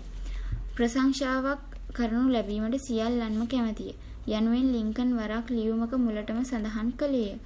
මනුෂ්‍ය ස්වභාවයේ බලවත්ම තෘෂ්ණාව වූ කලී ප්‍රිය කරනු ලැබීමට ඇති බලවත් තෘෂ්ණාවයි. විලියම් ජේම්ස් කීය. ප්‍රිය කරනු ලැබීමට ඇති කැමැත්ත හෝ ආශාව සතුටයයි ඔහු නොකී බව මතක තබා ගත යුතුය. ඔහු කීවේ ප්‍රිය කරනු ලැබීමට ඇති බලවත් තෘෂ්ණාව කියාය. මෙය සිත තුළද කාවැදී යන හා නොසන්සිඳෙන මානුෂික ආශාවකි. මේ බලවත් ආශාව අවංක තෘප්තිමත් කරගන්නා දුර්ලභ පුද්ගලයා මිනිසුන් සිය අත්අඩංගුවට ගන්නේය. එබඳු පුද්ගලයා මැරුණු විට ඔහු ගැන තවදුරටත් කවුරුත් ශෝක වන්නාහ. සැලකිය යුතු තත්ත්වයක් ඇති කර ගැනීමට ඇති ආශාව මනුෂ්‍ය වර්ගයා තිරිසන් සතුන් අතරින් වෙනස් කරන පැහැදිලි වෙනස්කම් වලින් එකකි. මම මිසුරියේ ගොවිපලක වැඩ කරද්දී මගේ පියා කදිම ඌරන් හා ගවයන් ඇති කළේය. අපි මේ සතුන් ගව ප්‍රදර්ශනවලදී ප්‍රදර්ශනය කිරීමට පුරුදුව සිටියෙමු. ඒ ප්‍රදර්ශන වලින් අපට පළමුවන තෑගි වශයෙන් පදක්කම් ගණනක් ලැබිනි. සුදු මුස්ලිම් රෙදි කඩක මේ පදක්කම් අමුණා තැබූ මගේ පියා මිත්‍රයන් හා අමුත්තන් හෝ ගෙදරට පැමිණි විට ඒ එළියට ගත්තේය. ඔහු එක් කොනක්ද මා අනික් කොනද අල්ලා සිටි අතර ඔහු ඒවා ප්‍රදර්ශනය කළේය. ඌරෝ හා ගවයෝ උන් දිනාගත් පදක්කම් ගැන සැලකිල්ලක් නොදැක් වූහ. එහෙත් පියා ඒවා ගැන සැලකිල්ලක් දැක්වූයේය. ඒ පදක්කම් වලින් ඔහුට තමා සැලකිය යුත්තේකි යන හැඟීම ලැබුණි. ලොකු මිනිසුන් වීමට ඇති මේ බලවත් ආශාව අපේ මුතුන් මිත්තන් තුල ඇති නොවන්ට සભ્યත්වයේ ඇති නොවිය හැකිව තිබුණේය. සભ્યත්වයේ ඇති නොවී නම් අපටද තිරිසනුන් මෙන් ජීවත් වීමට සිදුවිය හැකිව තිබුණේය. දුප්පත්කමින් ඉහවහා ගිය වැඩි උගත්කමක් නැති සාමාන්‍ය ලිපිකරුවෙකු නීති ග්‍රන්ථ කිහිපයක් කියවීමට මෙහෙයවන ලද්දේ මේ ආශාව විසිනි. මේ ලිපිකරු ගැන ඔබ නිතර අසා ඇත. ඔහුගේ නම ඒබ්‍රහම් ලින්කන්ය. ස්වකීය අමරණීය නවකතාවක් ලිවීමට චාල්ස් ඩිකන්ස් මෙහෙයවූයේත් සැලකිය යුතු තත්ත්වයක් ඇති කර ගැනීමට තිබෙන මේ ආශාවමය. චාල්ස් ඩිකන් යනු සුප්‍රසිද්ධ ඉංග්‍රීසි නවකතාකරුවෙකි. මේ ආශාව නිසා ජෝන් ඩී රොක්ෂෙලර් කිසිවිටක වියදම් නොකළ ලක්ෂ සංඛ්‍යාත ධනයක් එක්රැස් කළේය. ඔබේ ප්‍රදේශයේ සිටින ධනවත්ම තැනැත්තා තම වුවමනාවන්ට වඩා ඉතා විශාල වූ ගෙයක් තැනවීමට මෙහෙයවූයේත් මේ එකම ආශාව නිසාමය. අලුත් වර්ගයේ මෝස්තරවල ඇඳුම් අදින්නටත් අලුත්ම වර්ගයේ මෝටර් රථයක් තබා ගැනීමට හා ඔබේ ළමයින්ගේ හපන්කම් ගැන කතා කිරීමටත් ඔබට උවමනා කරන්නේ මේ ආශාව නිසාමය. තමා සැලකිය යුත්තේකි යන හැඟීම ඇති කර ගැනීමට අනුගමනය කරන ක්‍රියා මාර්ගයෙන් කෙනෙකුගේ චරිතය කිය හැකිය. නිදසුනක් වශයෙන් කියතොත් ජෝන් ඩී රොක්ෂෙලර් මේ හැඟීම ලබා ගත්තේ ඔහු කිසි දිනක නොදුටු ඔහුට කිසි දිනක දකින්නට නොලැබෙන ලක්ෂ සංඛ්‍යාත දිනිඳු ජනකායකට පිහිටවීම පිණිස චීනයේ පීකින් නුවර නවීන ආරෝග්‍ය ශාලාවක් පිහිටුවීමට මුදල් පරිත්‍යාග කිරීමෙන්ය. අනෙක් අතින් ඩිලින්ගර් මම්පහරන්නෙකු හා මිනීමරුවෙකු වීමෙන් මේ හැඟීම ඇති කර ගත්තේය. පොලිස් නිලධාරීන් තමා පසුපස ලුහු බැඳගෙන එන විට ඩිලින්ගර් පිටිසර පැල්පතක වැදී මෙසේ කීවේය. මම ඩිලින්ගර් වෙමි. මම නුඹලාට හිරිහැර නොකරමි. එහෙත් මා ඩිලින්ගර්ය. අංක 1 මහජන සතුරෙකු වීම ගැන ඔහු ආඩම්බර විය. ඩිලින්ගර් හා රොක්ෂෙලර් අතර ඇති සැලකිය යුතු වෙනස නම් ඔවුන්ගේ මේ හැඟීම ඇති කරගත් ක්‍රමයයි. තමා සැලකිය යුත්තේකි යන හැඟීම ඇති කර ගැනීමට සටන් කළ මිනිසුන් පිළිබඳ නිදර්ශන වලින් ඉතිහාසය බැබලෙයි. තමාට එක්සත් ජනපදයේ ජනාධිපති වශයෙන් ව්‍යවහාර කිරීමට ජෝන් වොෂින්ටන්ට පවා උවමනා කළේය. සාගරයේ අමිද්‍රාල් හා ඉන්දියාවේ ප්‍රතිරාජය යන නාමය දෙන ලෙස කොලොම්බස් ඉල්ලා සිටියේය. මහා රාජීනීන් වහන්සේ යනුවෙන් පිට නම නොලියන ලද ලියුම් විවෘත කිරීම මහා කැතරින් රෙජින ප්‍රතික්ෂේප කළාය. මා ආරාධනා කරන තෙක් නොසිට ඔබ මා ඉදිරියේ අසුන්ගත් සැටි යයි කියමින් දවල මන්දිරයේදී ලින්කන් මැතිනිය ව්‍යාග්‍ර දේනුවක මෙන් ග්‍රාන්ට් මැතිනිය වෙත කඩා පැන මුර ගෑවාය. අයිස් කඳුවැටි තමන් නමින් නම් කරති යන අවබෝධය පිට ඇමරිකාවේ ලක්ෂපති අමිද්‍රාල් බයාඩ්ගේ උත්තරද්‍රව ගවේෂණයට මුදලින් ආධාර කළහ. තමාගේ නමින් පැරිස් නගරයේ නම් කිරීම හැර අන් කිසිවක් වික්ටර් හියෝගෝ අපේක්ෂා නොකළේය. අනුකම්පාව හා සැලකිල්ල දිනාගෙන තමා සැලකිය යුත්තේකි යන හැඟීම ඇති කර ගැනීම පිණිස මිනිසුන් සමහර විට ගිලනුන් වෙති. මැක්ගිනිගේ මැතිනිය මීට නිදසුනක් වශයෙන් දැක්විය හැකිය. රාජ්‍යයේ වැදගත් කටයුතු නොසලකා හැර පැය ගණන් වේලා ඇගේ ඇඳෙහි වැතිර සිට ඇයට නිින්ද යනතෙක් ඇගේ පිට අතගාමින් සිටීමට ස්වකීය සැමියා වන ඇමරිකානු එක්සත් ජනපදයේ ජනාධිපතිතුමාට බල කිරීමෙන් ඈත් තොමෝ වැදගත්ය යන හැඟීම ඇති කර ගත්තාය. මිනිසුන් නියත වශයෙන්ම උමතු වන්නේ තමන්ට ස්වභාවික ලෝකයෙන් නොලැබුණු තමා සැලකිය යුත්තේකි යන හැඟීම උමතු භාවය පිළිබඳ මනක්කල්පිත ලෝකයකින් ලබා ගන්නට යාම නිසායයි සමහර තත්ත්වඥයෝ ප්‍රකාශ කරති. අනෙකුත් සියලුම රෝගවලින් පෙළෙන්නවුන්ට වැඩි සංඛ්‍යාවක් රෝගීහු ඇමරිකානු එක්සත් ජනපදයේ ආරෝග්‍ය ශාලාවල මානසික ආබාධයන්ගෙන් පෙළෙන්නෝය. උමතු වීම හේතුව කුමක්ද? සියලු මානසික ආබාධයන්ගෙන් දිගෙන් කොටසක් පමණ මොළයේ තුවාල මධ්‍යසාරීය විෂ හා හදිසි අනතුරු ආදිය කරන කොටගෙන සිදුවන බැව් පිළිගෙන ඇත. එහෙත් උමතුව වැළඳෙන අනෙක් දෙකෙන් කොටසට අයත් මිනිසුන්ගේ මොළය සෑදී ඇති ජීවාණුන්ගේ කිසි දෝෂයක් නැති බව පෙනේ. මෘත ශරීරයන් කපා පරීක්ෂා කරන ලද අවස්ථාවලදී ඔවුන්ගේ මොළ සිවි සූක්ෂම දර්ශන කණ්ණාඩිවල ආධාරයෙන් විභාග කරන ලදුව ඒවාගේ කිසි වරදක් නැති බව දැනගෙන ඇත. මේ මිනිසුන් උමතු වන්නේ මන්ද? ඇමරිකාවේ ඉතාම වැදගත් උමතක්කාරෝග්‍ය ශාලාවක ප්‍රධාන වෛද්‍යවරයාගෙන් මම මේ ප්‍රශ්නය ළඟදී විචාලෙමි. උමතු රෝගය පිළිබඳ ස්වකීය දැනුම ගැන උසස් උපාධි ලැබුවා වූද ගරුමුහුමන් පිරිනමනු ලැබුවා වූද මේ වෛද්‍යවරයා මිනිසුන් පිස්සු වැටෙන්නේ මන්දැයි තමා නොදන්නා බව මට අවංකව කීවේය. එහෙත් කිසිවෙක් නියත වශයෙන්ම නොදනිති. එහෙත් උමතු රෝගය වැළඳෙන බොහෝ මිනිසුන් ඔවුන්ගේ සැබෑ ලෝකයෙන් ලබාගත නොහැකි වුණු තමා සැලකිය යුත්තේකී යන හැඟීම උමතු ලෝකයෙන් ලබාගෙන තිබේ. යැයි ඔහු මට පැවසුවේය. අනතුරුව ඔහු මට මේ කතාව කීය. ස්වකීය විවාහය ඛේදවාචකයක් බවට ඔප්පු වී තිබෙන රෝගියෙක් දැන් මට සිටී. ඇයට ප්‍රේමය කාමාශාවන් සන්තර්පණය කිරීම, දරුවන් ලැබීම හා සමාජ ගෞරවයද වුවමනා විය. එහෙත් ජීවිතයේ ඇගේ සියලු ආශාවන් සුන් කළේය. ඇගේ සැමියා ඇයට ප්‍රේම නොකළේය. ඔහු ඇය සමග සහවාසය නොකළාය. ඇයට දරුවෝ නොසිටියහ. සමාජයේ තත්ත්වයක් නොතිබුණාය. ඇය උමතු විය. සිය සැමියාගෙන් දික්කසාද වී සිය තරුණ ඉංග්‍රීසි සාමිවරයෙකු හා සමග විවාහ වී යැයි විශ්වාස කරන ඇය තමාට ස්මිත් ආර්යාව යනුවෙන් ව්‍යවහාර කරන මෙන් ඉල්ලා සිටින්නීය.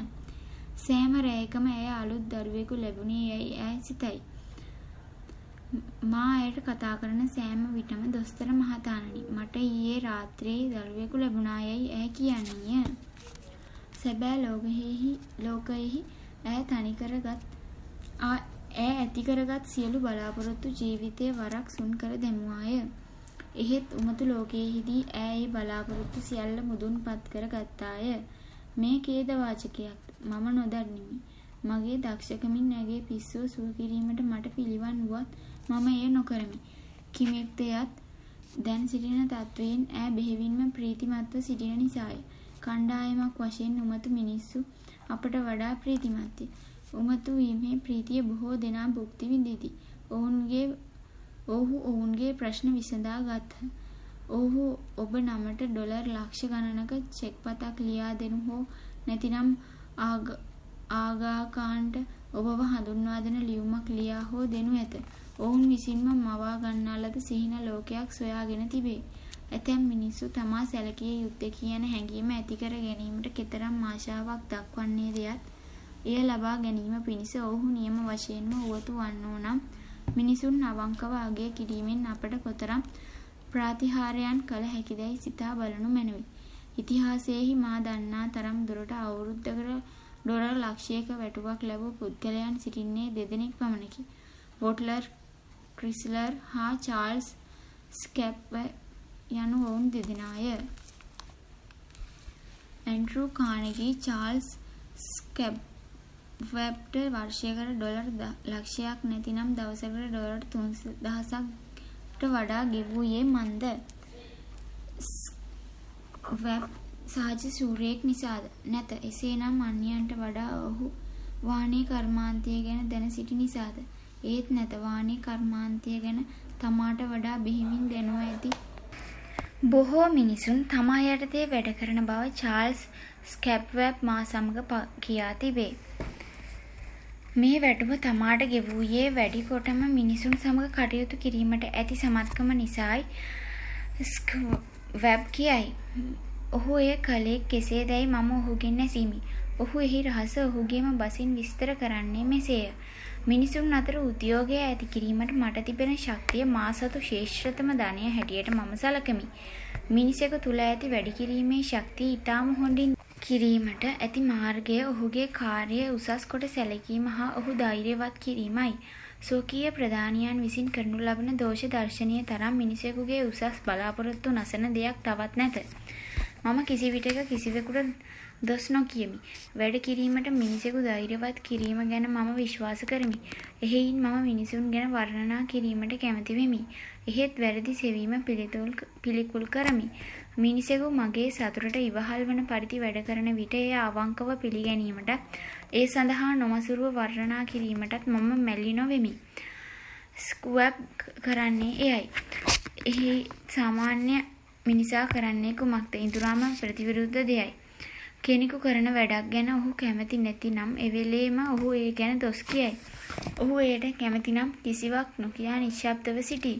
උසුලන තනතුර කෙතරම් උසස් එකක් වුවද කරන කාර්ය අනුමාන කරන විට වඩා ඒ ගැන නිතරම ගුණදොස් හොයන පරිසරයකදී හොඳින් හෝ මහන්සියෙන් හෝ වැඩ කරන කෙනෙකු ලෝකයේ නොයෙක් රටවල නොයෙක් මිනිසුන් ඇසුරු කර ඇති මගේ මේ ජීවිතයේදී මට නම් තවම සොයාගත නොහැකි වී ඇතැයි ස්ක්වැබ් ප්‍රකාශ කළේය.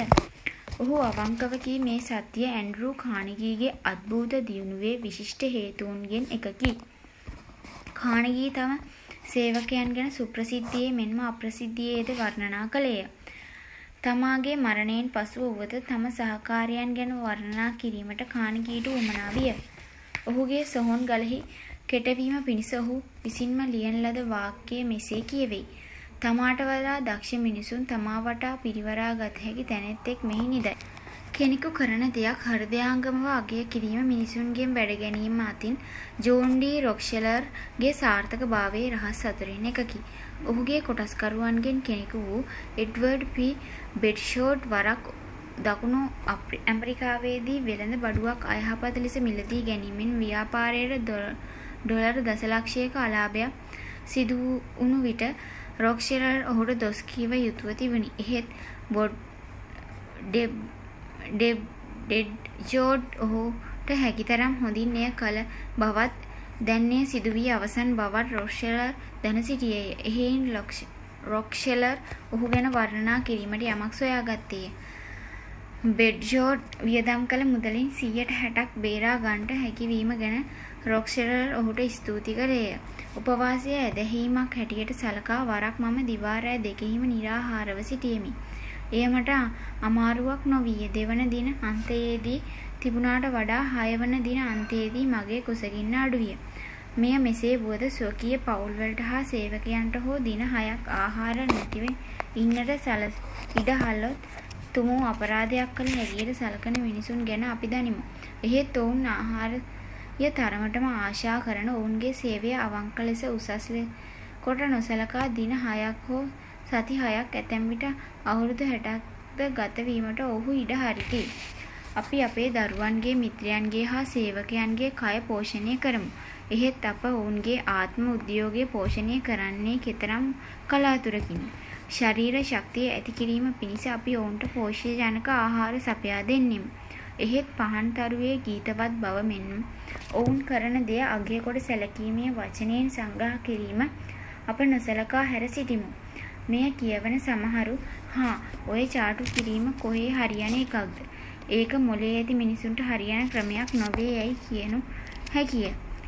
සැබවින්ම චාටුව හිස් දෙයකි. එය නිෂ්ඵල විය යුතුවක් මෙන්ම බොහෝ විට නිෂ්ඵලද වන්නේය.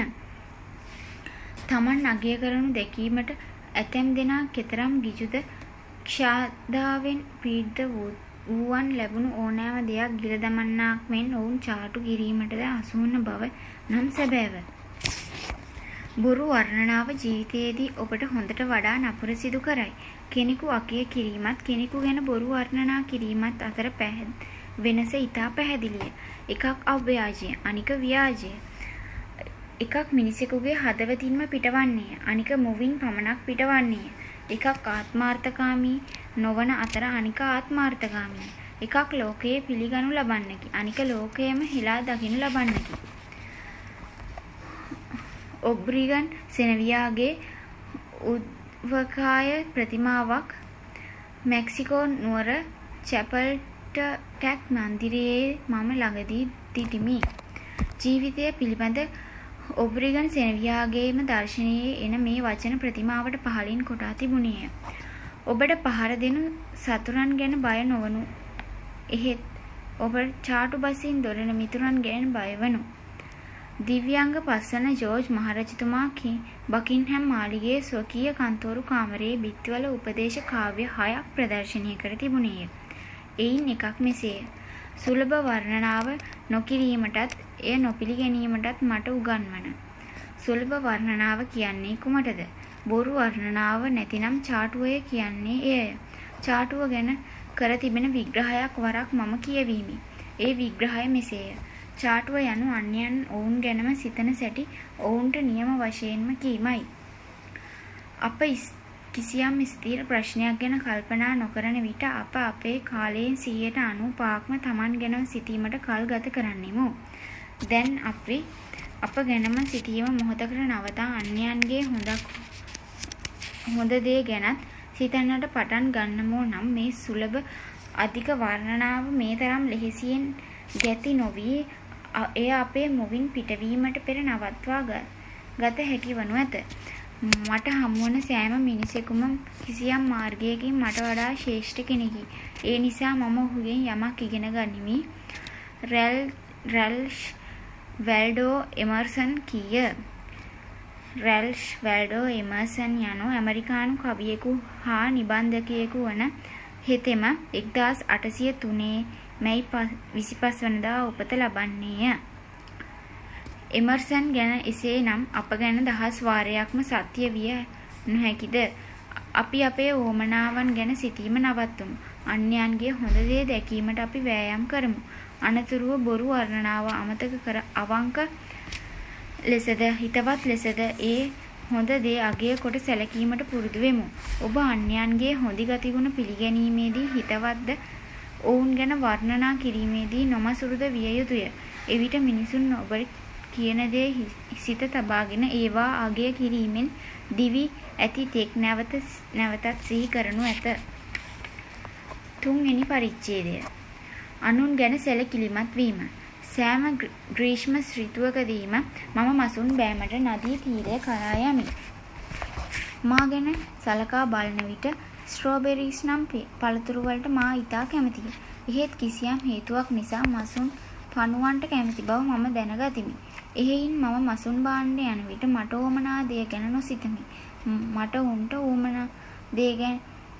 ඕමනා කරන දේ ගැන සිතමි. මා බිලී කටුවට ස්ට්‍රෝබෙරිස් හා ක්‍රීම් අමුණන්නේ නැත. ඒ වෙනුවට මම පණුවෙකු හෝ වෙනත් කුඩා මසකු හෝ බිලී කටුවේ අමුණා එය මත්ස්‍යයාගේ ඉදිරියෙන් අද්දමින් ඔබ මෙය ලබා ගැනීමට කැමති නැද්දැයි අසමි. මිනිසුන් බිලී බා ගැනීමේදී ද මේ වැටහෙන නුවණ පාවිච්චි නොකරන්නේ මන්ද? වරක් බ්‍රිතාන්‍යයේ අග්‍රාමාත්‍යවරයෙකුව සිටි ලොයිඩ් ජෝර්ජ් කලේ එයයි. විල්සන් ඔර්ලැන්ඩෝ සහ ක්ලැමන්සියෝ ආදී පසුගිය මහා යුද්ධයේ අනෙකුත් සියලුම නායකයන් තනතුරු වලින් ඉවත් වී මිනිසුන්ගේ මතකින් තුරන්ව ගිය පසු ලොයිඩ් ජෝර්ජ්ට බලයෙහි සිටීමට හැකි වූයේ කෙසේදැයි කෙනෙකු ඇසූ විට ඔහු දුන් පිළිතුර මෙසේය. මගේ තත්ත්වය සුරක්ෂිත කර ගැනීමට හේතු වුණු කිසියම් කාරණයක් ඇතනම් එය මත්ස්‍යයාට ගැළපෙන ලෙස ඇමීමට අවශ්‍ය බව දැනගැනීම හැර ආනකක් නොවේ. අපට වමනා දේ ගැන අන්‍යයන් සමග කතා කරන්නේ මන්ද? එය ලාමක ගතියකි අනුවණකමකි. ඔබට වමනා දේ ගැන ඔබ සැලකිලිමත් වන්නේය. එහෙත් අනෙක් කිසිවෙකු ඒ ගැන සැලකිල්ලක් නොදක්වයි. අවශේෂ හැමදෙනාමත් ඔබ මෙන්ම ඔවුන්ගේ වමනාකම් ගැන සැලකිල්ල දක්වති. එහෙයින් කෙනෙකු වසඟ කර ගැනීමට මිහිපිට ඇති එකම මාර්ගය ඔහුට වමනා දේ ගැන කතා කිරීමත් එය ලබා ගන්නා සැටිත් ඔහුට පෙන්වා දීමත්ය. ඔබ කිසිවෙකු ලවා කිසිවක් කරවා ගැනීමට උත්සාහ කරන විට මෙය මතක තබා ගත යුතුය. නිදසුනක් වශයෙන් ඔබේ පුත්‍රයා සිගරට් නොබීමට පුරුදු කිරීමට ඔබට උවමනා කරති සිතමු. ඔබ මේ උවමනාව ඉටු කරගනු පිණිස ඔහුට සිගරට් නොබන ලෙස අවවාද කිරීමෙන් ඔබේ උවමනාව ගැන කතා නොකළ යුතුය. ඒ වෙනුවට සිගරට් බීම නිසා ක්‍රීඩාවලින් ශූරයෙකු විය නොහැකි බව හෝ දියුම් තරගයෙන් ජයගත නොහැකි බව හෝ ඔහුට පහදා දිය යුතුය. මිනිසුන් ළමයින් හා තිරිසනුන් ආදී කොයි කවුරුත් සමග කටයුතු කරන විට වුවද මෙය මතක තබාගත යුතු වැදගත් කාරණයකි. ගත්කරුවෙකු වූ රැල්ෆ් වැන්ඩෝ එමර්සන් හා ඔහුගේ පුත්‍රයා දිනක් වසුපැටියෙකු ගාලට දැක්වීමට උත්සාහ කළහ. එහෙත් ඔවුන්ට ඕමනා දෙය ගැන පමණක් සිතීමේ සාමාන්‍ය වරද ඔවුහුද කළහ. ඔවුන් කළ දෙයම වසුපැටියාද කළේය. ඌ හතරකාතය තද කරගෙන උන් තැන තරයේ සිටිමින් තනබිමින් ඉවතට යෑම ප්‍රතික්ෂේප කළේය. ඔවුන් කරන දෙය මේ දඟය ගෘහණියක් දුටුවාය. එමර්සන් මෙන් ලිපි ලිවීමට හෝ පොත් ලිවීමට ඇස් අසමත්ය. එහෙත් මේ කාරණාව ගැන නම් ඇයට එමර්සන්ට වඩා වැටහෙන නුවණ තිබුණේය. ඇය වසුපැටියාට ඕමනා දේ ගැන සිතුවාය. අනතුරුව ඈත තම දඟර ඇගිල්ල වසුපැටියාගේ මුව තුළට දමා ඌට එය උරන්නට ඉඩහැර ටිකින් ටික ගාලට දක්කාගෙන ආවාය. ඔබ උපන්දා සිට සෑම කටයුත්තක්ම කළේ ඔබට මොකක් හෝ උවමනා නිසාය. ඔබ දන්පින් කරන්නේ ඔබට පරලොව සැප ලැබීම උවමනා නිසාය. ඔබ සමාජ කටයුත්තකට මුදල් පරිත්‍යාග කරන්නේ ඔබ පාරාර්ථකාමී පරිත්‍යාගශීලියෙකු හැටියට ප්‍රසිද්ධ වීමේ උවමනාව නිසාය.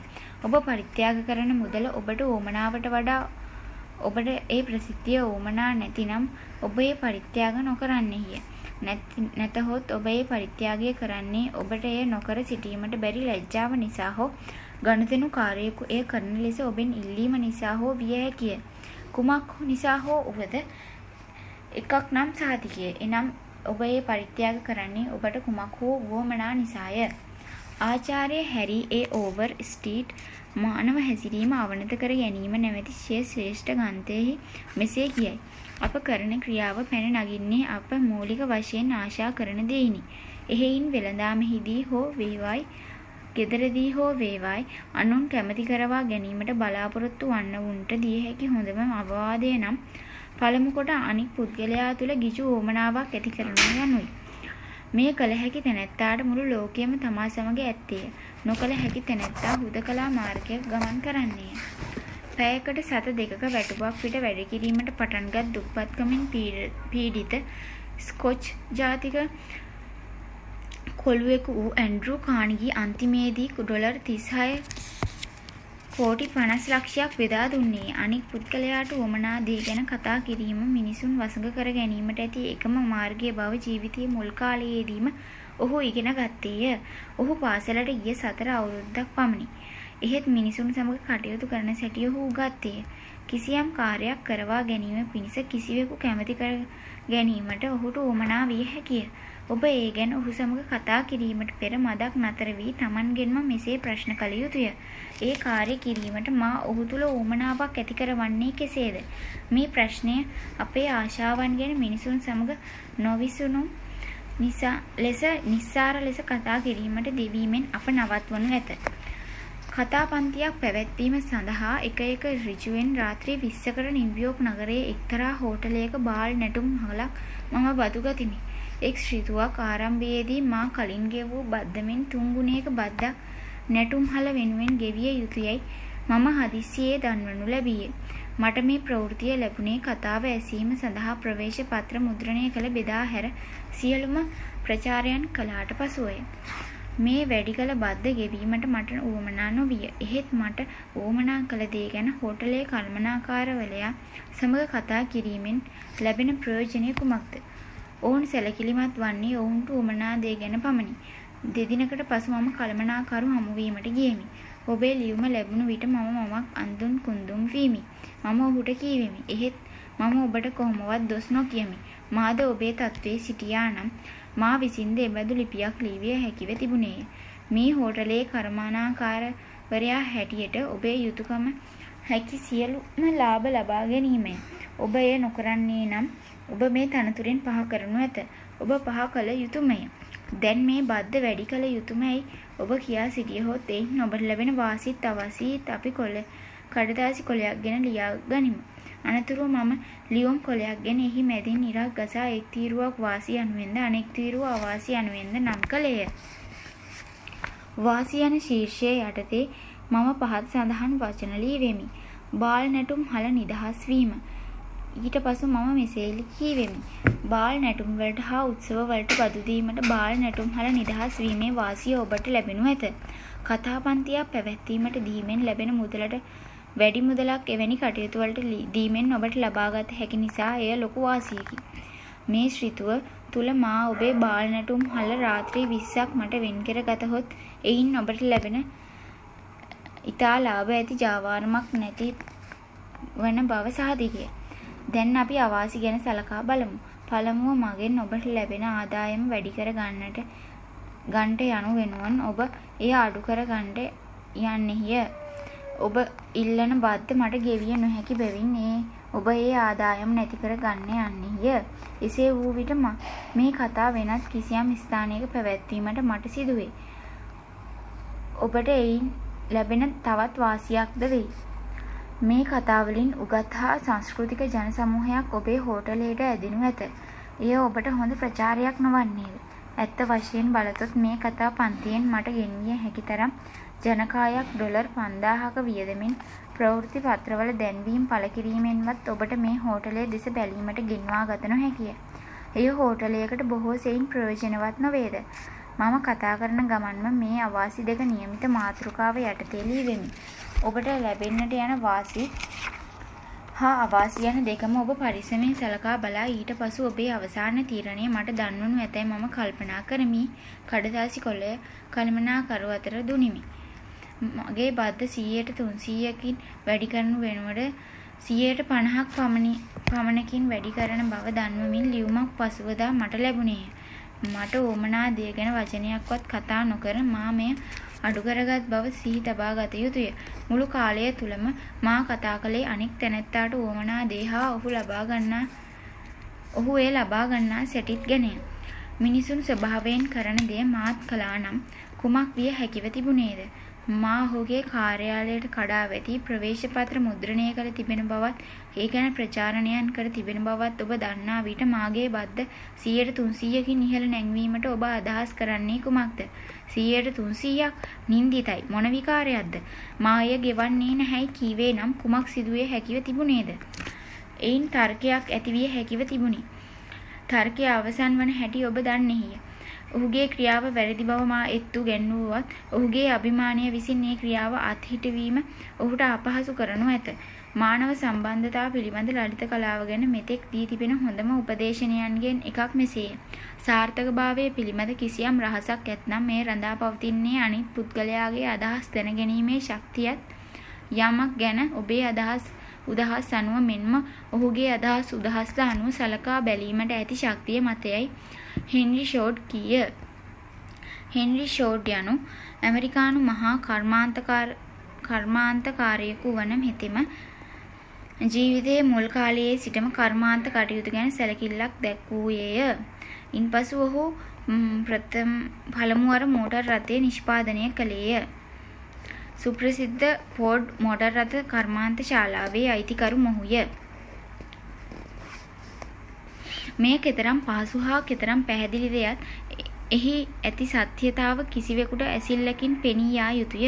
එසේද වුවත් මේ මිහිපිට වෙසෙන මිනිසුන්ගෙන් 90 දෙනෙක් 99 වාරයක්ම එය නොසලකා හරිති.